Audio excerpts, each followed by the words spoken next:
दुख दे मौसम आन मिले हाँ सिकता मस्त बहार किते। मेरे दुख दे मौसम आन मिले हाँ सिकता मस्त बहार किते। रू मंगती रावत दिलड़ी दा अख सिकती है दीदार किते।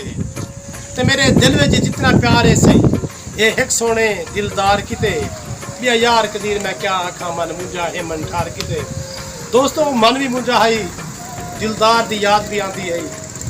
दिलदार की याद हमेशा सावन के मौसम में इंसान को ज़्यादा आती है, क्योंकि जिवें इंसान को बारिश के इंतजार होंगे तो सावन के मौसम के यार का इंतजार होंगे।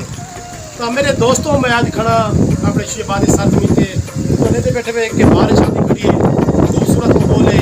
अगर ये माहौल के तो आपको मुहब्बत तो आपको यार मिल वजे, दिलदार मिल वजे, मनठार मिल वजे तो मुहब्बत की क्या इच्छास होती है, मौसम की क्या इच्छास होती है, मौसम इंजॉय होंगे।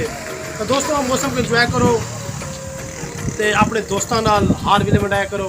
तो मौसम में जिंदगी की दुनिया सीखती है, सारा रब सारा खालिक सारा मालिक सारा रहमान सारे ते राजी है, सब कुछ सोने मौसम दिते सी। तो दोस्तों मैं क्या दोस्तों को नज़ारा दिखा के ना क्या मेरे कैमरा मैन को नज़ारा दिखावे।